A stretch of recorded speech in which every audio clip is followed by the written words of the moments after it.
Olá, meu caro, seja muito bem-vindo para a nossa terceira aula do nosso curso Teologia da Libertinagem. E na aula de hoje, então, nós vamos analisar, nós vamos ver como que aquela teologia crítica que o Gustavo Gutierrez desenvolveu se aplicou aqui no Brasil por meio, e também na América Latina, por meio do Leonardo Boff, que foi esse grande promotor. O Leonardo Boff, ele não é um idealizador da teologia da libertação, ele é muito mais um promotor desta teologia. E na aula de hoje nós vamos analisar o seu livro e a Igreja se fez povo, um tratado da eclesiogênese da teologia da libertação. Mas antes de entrar no conteúdo, eu quero dar um recado especial para você que está assistindo essa terceira aula. Você que chegou aqui, você é diferenciado. Você já superou vários obstáculos, diferente de muitas pessoas que só assistem a primeira aula, deixam para assistir a segunda e acabam esquecendo. Nós estamos aqui chegando ao nosso fim. Nós rompemos já a metade do nosso curso, mais de 1 hora de conteúdo, e agora nós vamos aprofundar ainda mais, chegando até no dia 22, sobre a última aula, falando daquilo que a gente deve fazer, aquilo que a gente pode fazer. Então, para você que está assistindo essa aula, eu quero deixar um recado especial. Na descrição desse vídeo, aqui abaixo, no comentário dele, eu deixei um link para uma lista VIP. Uma lista VIP do quê? Meus caros, no dia 22 eu estarei reabrindo as inscrições do meu curso Deixe de Ser Enganado.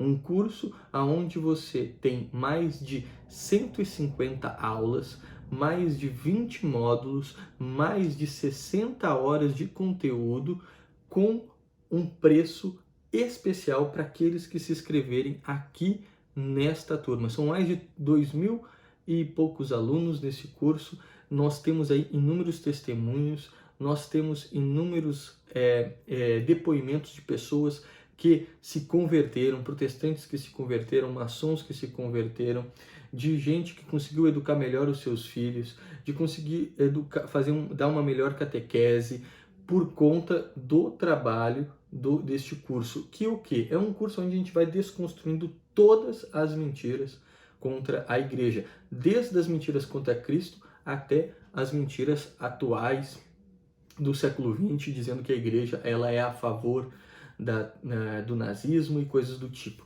Meus caros, esse curso ele só terá 450 vagas. As vagas serão limitadíssimas, porque não era para ser aberto agora. Esse curso era só para ser aberto em junho, mas devido aos pedidos nós resolvemos reabrir as inscrições, porém as inscrições ficarão abertas somente até fechar as vagas. São 450 vagas e são mais de 15.000 pessoas que receberão essa oferta, receberão a informação que esse curso está aberto. Porém, quem se inscrever na lista VIP receberá isso com uma oferta exclusiva que não estará no outro. Você ainda receberá prêmios, especiais e você receberá um e-mail com a abertura da inscrição 1 hora antes da abertura oficial. A abertura oficial vai ser às 9 horas do dia 22, mas 1 hora antes nós vamos mandar um e-mail especial com uma oferta exclusiva, com um bônus exclusivo somente para quem se inscrever na lista VIP e adquirir o curso, onde você, através desse curso, além de ter todo o acesso ao Deixe de Ser Enganado, você também vai ter acesso a essas 4 aulas que você teve até agora, porque isso aqui não vai ficar no ar, isso aqui vai sair. Então, para você ter acesso a esse conteúdo, se você quiser, você pode se inscrever nesse curso aqui, e também há um curso especial sobre o dilúvio que eu fiz no ano passado. Foram mais de 8 horas de conteúdo sobre o dilúvio, 6 aulas que ficaram excelentes. Não é eu que estou inventando isso, são as pessoas que fizeram o curso que disseram. Então, inscreva-se agora, coloque seu e-mail, seu nome completo, você que quer adquirir o curso. Bom, passado esse recado, outro recado importante, meus caros. A hashtag de hoje da aula 3, para vocês irem lá nos comentários, é Deixe de Ser Enganado. Então, coloquem lá, encham, na verdade, os comentários desta postagem deixe de ser enganado, hashtag deixe de ser enganado, hashtag deixe de ser enganado, vamos subir essa hashtag. E também não esqueçam da marcação lá nos stories, eu sou um desenganado, aula número 3. Então tá, vamos agora para mais um conteúdo e aqui no meio da aula eu falo a nossa terceira palavra-chave para concorrer ao kit anti-TL, né? Kit anti-TL aqui são 3 livros, tá? A Fé Revolucionária é um livro muito bom, um livro muito denso, que vai explicando também aquilo que aprofunda muito aquilo que eu estou falando aqui. Vamos lá. O livro Eclesiogênese, tá? Do Leonardo Boff, a gente vai começar ele lá pela metade do livro. Nós não vamos iniciar ali com o capítulo 1. Nós vamos começar por metade do livro, ali pela página 160. O que está descrito aqui? O Leonardo Boff, ele segue a ideia do Lutero. Perdão, a ideia do Lutero. A ideia do Gustavo Gutierrez em defender que Lutero ele foi um homem muito bom para a igreja. Ele diz assim, que Lutero foi o representante da autêntica profecia, que foi um libertador da igreja, que estava submetida ao cativeiro da cúria romana e do poder sacro, ou seja, dos sacramentos. Nesse livro aqui, na página 169, Leonardo Boff elogia Lutero por ele ser um libertador da igreja do cativeiro da cúria romana e dos sacramentos. Veja só como um frei católico pode defender isso, defender que a igreja aprisiona as pessoas por conta dos sacramentos, para vocês entenderem qual é a mentalidade desse povo da TL. Enfim, o que acontece, meus caros, é que essa teologia do Gustavo Gutierrez era uma teologia muito radical. Era uma teologia que as pessoas, quando eu li para vocês, elas ficam abismadas com as coisas. Por exemplo, os sacramentos, eles são alterados como apenas atos políticos. As virtudes teologais, elas deixam de ser virtudes e passam a ser ações. Caridade vira filantropia, fé não é mais necessária, você não precisa mais crer no Cristo. Você apenas tem que realizar a prática, a prax. Então, um comunista que luta em uma revolução armada, ele é muito mais católico do que você que vai à missa todo domingo. Porque ele está fazendo a prática. Você só fica rezando, você só fica falando. Aquela feminista que sai na rua, ela tem uma voz profética. Ela tem uma voz que está caminhando para a evolução do mundo. Elas têm uma voz que está fazendo ecoar, ressoar na igreja. E a gente precisa segui-la. Você precisa seguir. Você, pai de família, você mãe de família, de 4, 5 filhos, que quer ter uma vida conservadora, você tem que largar isso e seguir estas feministas. É isso que esses padres pensam. Vocês acham talvez que não, mas é isso que esses padres pensam. Por quê? Porque a igreja precisa caminhar junto com o mundo para a edificação do reino de Deus. Só que isso é muito radical, isso é muito forte, isso é muito pesado. Então nós precisamos de uma linguagem mais fácil para que ela se torne apetível, né? Se torne consumível pelo povo católico cristão. Então, olha só o que o Leonardo Boff, ele desenvolveu. Leonardo Boff, ele pegou as SEBs, as comunidades eclesiais de base, que não foi uma invenção da TL, na verdade elas já existiam na década de 60, agora um cardeal muito bom, o cardeal Dom Salles, se eu não me engano, que foi o que desenvolveu o cardeal do Rio de Janeiro, eu não me recordo exatamente o nome dele, da década de 50, foi quem fundou a própria CNBB também, foi o primeiro foi o primeiro presidente da CNBB. Ele que criou a SEBs. As SEBs tinham como objetivo a ser uma extensão da ação católica dentro das paróquias. A ação católica era uma ação de católicos que queriam intervir politicamente na sociedade. Ou seja, católicos que entravam para a política, católicos que entravam para a sociedade para colocar os ideais católicos de fato. Não era a Revolução Comunista, né? Hoje é tudo Revolução Comunista, mas porque os TLs se infiltraram. Então, o que acontece? Nesse livro, Eclesiogênese, o Leonardo Boff, ele explica como que deve ser a ação das SEBs. E daí nós vamos ver isso e depois nós vamos ver como que a ecoteologia da libertação entrou nessa história, tá? Então ele escreve assim: as SEBs constam de 10 ou 15 famílias que se reúnem para discutir as Sagradas Escrituras e se ajudam mutuamente. Criam ambientes colorosos, com clima afetivo, simpático, com músicas e danças. Veja, ele escreve o seguinte: não são meramente doutrinais, mas vivenciais. Estão entendendo? Ou seja, o objetivo das SEBs não é discutir a questão das Sagradas Escrituras, fazer catequese, teologia, mas criar uma vivência entre as pessoas.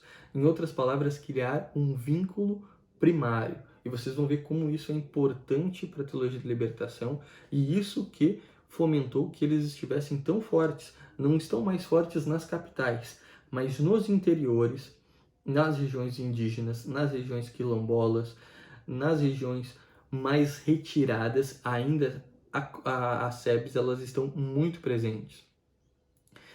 O elemento religioso seria o estruturante, mas as SEBs são uma célula independente da paróquia, que pretende envolver todo, mesmo os não cristãos. Então, nós reunimos as pessoas para discutir as Sagradas Escrituras e trazemos outras pessoas, só que elas se reúnem na estrutura da igreja, mas não é a igreja, ou seja, os caras são tão FDP que eles poderiam ir alugar uma salinha para fazer essas reuniões malucas deles, mas eles querem o quê? Eles querem a salinha do centro pastoral, eles querem se reunir lá num cantinho. Eles usam a estrutura da igreja, mas eles são independentes da paróquia, são independentes da hierarquia, são independentes dos sacramentos, são independentes dos dogmas. Através do método ver, julgar e agir, devemos realizar uma lectio, uma leitura da fé, das Sagradas Escrituras a partir da fé e da vida. Ou seja, você discute as Sagradas Escrituras não tentando entender o texto bíblico, mas tentando entender o que aquele texto tem a ver com a sua vida. Provavelmente você já deve ter feito alguma novena que a CNBB manda. Daí aquela novena, veja a estrutura da novena, como é que é. Você tem lá primeiro leitor, segundo leitor, daí um lê um pedaço, outro lê um outro trecho, outro faz uma meditação, tem uma dinâmica para interagir, para unir, para brincar, canta-se uma música, não sei o que, de repente se lê um pedaço das Sagradas Escrituras e o promotor, aquele que conduz, o orientador, ele pergunta: bom, o que esse texto tem a ver com você? Então, vamos dar um exemplo aqui, a multiplicação dos pães. O que o texto da multiplicação dos pães tem a ver com a sua vida? Então, a pessoa começa, bom, o pão é muito importante, porque o pão é o alimento. Exatamente, o pão é o alimento. O que mais? O pão, ele é importante porque ele une as pessoas.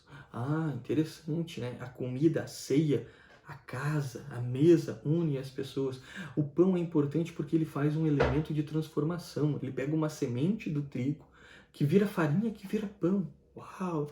E o cara vai interagindo isso, né? Ligando o conteúdo bíblico com a vivência da pessoa. Veja que eles não fazem nenhuma análise espiritual. É uma análise vivencial das Sagradas Escrituras. E ele continua. Os grupos católicos... aqui. Assim, nós precisamos realizar 3 etapas da consciência das pessoas. Num primeiro momento, os membros devem descobrir que são igreja. Igreja aqui não tem nada a ver com aquela ideia de igreja corpo místico de Cristo, igreja comunidade de Deus. A igreja povo de Deus é uma sociedade política que luta em prol da revolução comunista. Isso é igreja para os TLs. Sempre quando você ler em um documento da TL, em alguma cartilha, nas questões da CNBB, muitas vezes, na própria cartilha aí da campanha da fraternidade, igreja não significa corpo místico de Cristo. Igreja significa uma instituição política que deve caminhar em favor do mundo para a revolução. Então, num primeiro momento, eles descobrem que são igrejas, que eles são comunidade. Num segundo momento, eles descobrem que eles são pobres e que eles devem se ajudar mutuamente.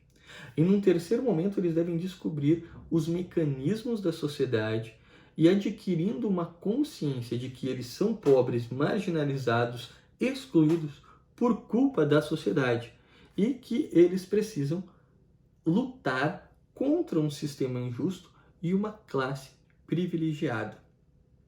Veja, através disso, eles vão evoluindo a consciência de classe das pessoas. Então o carinha vai lá, começa a falar do pão, daí ele tem uma relação de vivência, de convívio, de comunidade. E daí alguém vai lá e pergunta assim, e o pão? O pão é importante para matar fome? É importante para matar fome. Alguém aqui é padeiro? Ah, eu sou padeiro, então você faz pão. É importante essa sua atividade para o meio social e tal, bababá. Mas eu pergunto para vocês, e as pessoas que não têm pão? As pessoas que não têm o que comer? O que a gente faz com elas? Por que elas são excluídas? E daí as pessoas começam a ficar, a pobreza. Qual é a origem da pobreza? Por que as pessoas estão mendicando? Por que as pessoas não têm pão para comer?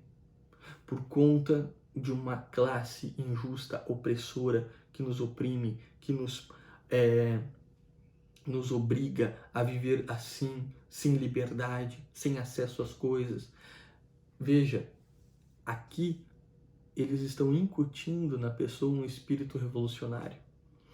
George Lukács, um dos intelectuais da escola de Frankfurt, ele escreve um livro chamado Subversão, se não me engano. E ele diz que para nós atingirmos uma revolução, nós precisamos realizar uma evolução na consciência de classe do indivíduo, e que a partir dessa consciência de classe ele vai lutar em favor da revolução sem saber que está lutando. A ideia dessa ideia de George Lukács é que sai a palavra conscientizar. Sempre que você ouvir em um documento do Estado, em um plano político-pedagógico de uma escola, em um projeto de aula, aonde tem a palavra conscientizar, essa palavra, talvez a pessoa não saiba, mas ela tem origem com a ideia de George Lukács de elevação da consciência de classe. Eu quero conscientizar você. Conscientizar do quê? Da revolução. Claro que eles não falam isso claramente, mas a mentira, ela sempre está escondida atrás de uma meia-verdade. Então é isso que eles vão lá e fazem dentro da SEBS. Então as pessoas, elas foram com a intenção de entender os textos sagrados, entender a Bíblia. Essa foi a intenção, porque as pessoas, elas têm sede de conhecer mais, de saber mais sobre Deus. E daí, então, o cara pega essas pessoas, o cara da TL, pega essas pessoas e começa a incutir nelas, através dos textos sagrados, a revolução. Então, os textos bíblicos, eles perdem totalmente a espiritualidade, a transcendência, uma visão da providência divina e passam a ser apenas como lidos a partir de ações políticas. Moisés foi um agente político, Jesus foi um agente político, Davi foi um agente político, Aquela coisa que a gente está acostumado a ouvir, que Jesus não multiplicou os pães, que não existe milagre, que não existe demônio, porque tudo é ação política, tudo é praxe, tudo é praxe, praxe, praxe, praxe. Estão entendendo? É importante que vocês entendam isso. Qualquer dúvida, escrevam nos comentários aqui que eu vou responder para vocês. Mas escrevam aqui nos comentários das aulas. Enfim, essa ideia de conscientizar as pessoas, no início era a ideia do pobre. No início era a ideia do proletariado. Só que o que acontece, meus caros? A teologia da libertação, ela sofreu uma adaptação. Ela parou de falar do pobre e começou agora a se reunir em prol da revolução sexual. Por quê? Em 1989, cai o Muro de Berlim. E daí todo mundo começa a defender o fim da União Soviética, a derrota do comunismo. Mas o que acontece é que foi o seguinte: o que os comunistas perceberam é que atuar dentro de uma ação econômica é furada. O comunismo, ele nunca foi um projeto econômico, ele sempre foi um projeto cultural. Só que a Rússia entendeu ele muito mais como um projeto econômico do que social e cultural. Até mesmo as pessoas no mundo. O comunismo é economia. Errado, meus caros. O comunismo é cultura. É por isso que a China é o que é hoje. Porque as pessoas começaram a injetar dinheiro na China, achando que eles acabariam com o comunismo na China dando dinheiro para as pessoas. Porque eles achavam que era somente elevar o nível de compra delas. Então, inúmeros investidores liberais começaram a injetar dinheiro. Isso foi a ideia do Nixon, dos Estados Unidos. Começaram a injetar dinheiro dentro da China. E a China, o quê? Se tornou uma potência econômica comunista. Como isso é explicado? Porque o comunismo é uma doutrina cultural, não é uma doutrina econômica. Então, em 1989, eles perceberam isso. Que já estava ocorrendo na China, a Revolução Cultural Chinesa. Os intelectuais ao longo do século XX começaram a defender isso. A Escola de Frankfurt, os franceses Bourdieu, Foucault, Althusser, esses caras, eles defendiam essa revolução cultural. E então, eles começam a fugir da revolução armada, da revolução em prol do proletariado, e passam para uma revolução cultural. Isso principalmente ocorre em meados da década de 80, mas depois de 89, depois da década de 90, depois de 1990, ocorre de uma maneira mais firme. Então, ocorre em 1993 uma reunião da esquerda latino-americana, onde participam inúmeros líderes, e inclusive nessa reunião que vai sair a ideia do Foro de São Paulo. O que é o Foro de São Paulo?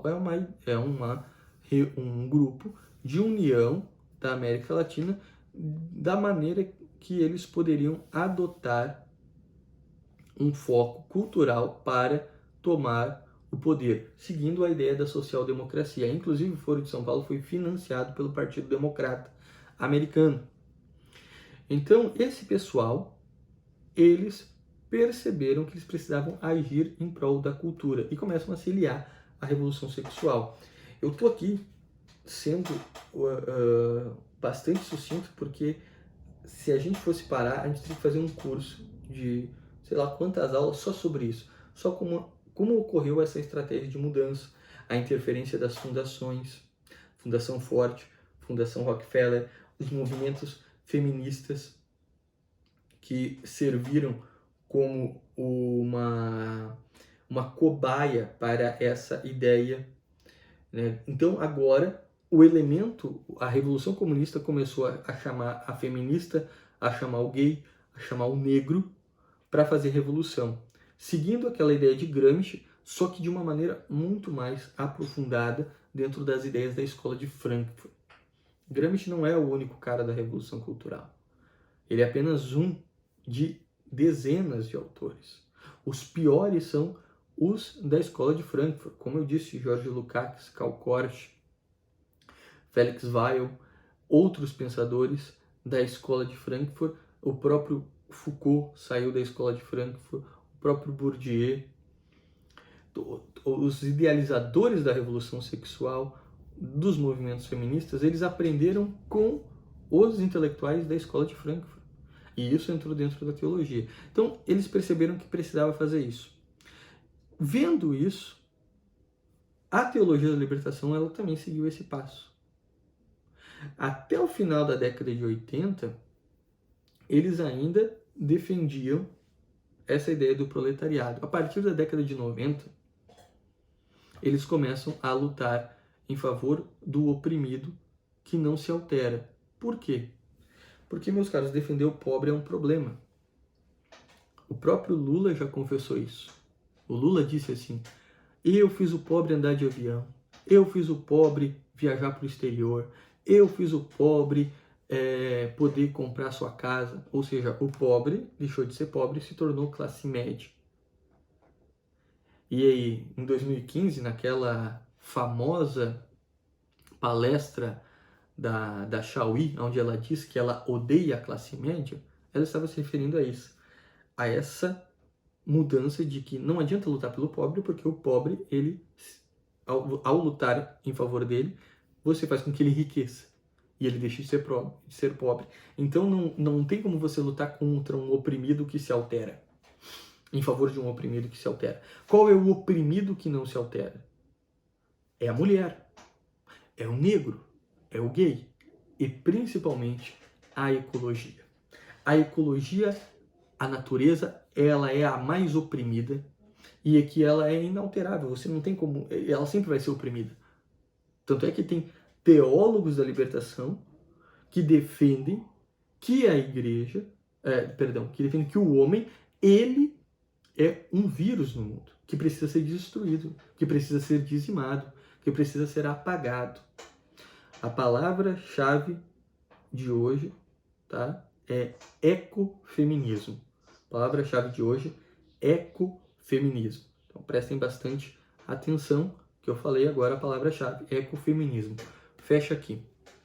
Então, eles perceberam isso, perceberam que havia essa situação e que eles precisavam lutar por um oprimido. Então eles desenvolvem a ecoteologia da libertação, o ecofeminismo, aonde eles vão lutar agora em favor deste oprimido. Então em 1992, não lembro agora exatamente quando foi a Cúpula da Terra, nesse momento da Cúpula da Terra, o Leonardo Boff ele se torna um grande promotor da Carta da Terra e inicia toda a questão da ecologia. No curso Deixe de Ser Enganado tem 4 aulas lá sobre a ecoteologia da libertação, do neopanteísmo à Pachamama, onde eu vou explicando de onde saíram essas ideias da Pachamama, Mãe Gaia e tudo mais. Então, eles começam a defender que, na verdade, a sociedade ela era matriarcal. O Leonardo Boff escreveu isso num livro, A Saudade de Deus, de 2020. Leonardo Boff ele segue a linha do Jung, aonde ele diz que as sociedades elas eram matriarcais, seguindo aquela ideia também do Marx. E diz que, na verdade, todas as deusas eram mulheres. Elas eram mulheres. Tá? Todas as deusas eram mulheres. E que, na verdade, o que ocorre é que quando se desenvolve as Sagradas Escrituras, tá? Você precisa foi criado um elemento machista pela região judaica, aonde ali o Deus, que era mulher, passou a ser identificado como homem. Porque a sociedade judaica era uma sociedade patriarcal. Então se teve essa alteração. Então, na verdade, a cultura Deus Pai Todo-Poderoso, ela é uma cultura de um código masculino, aonde foi o momento que o Marx defende que sofreu a opressão que o homem pega a mulher e diz, você é minha e esses filhos são meus. Quando a sociedade era matriarcal, onde ninguém sabia quem era filho de ninguém, ninguém sabia quem era a mulher de ninguém, ali havia liberdade. E ali a sociedade era matriarcal.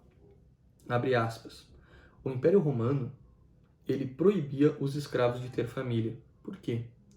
Porque quando você não tem família, você tira o desejo de luta das pessoas. Não há força maior do que a defesa do pai e de uma mãe para com um filho. Talvez vocês estejam ouvindo aqui alguns ruídos deles.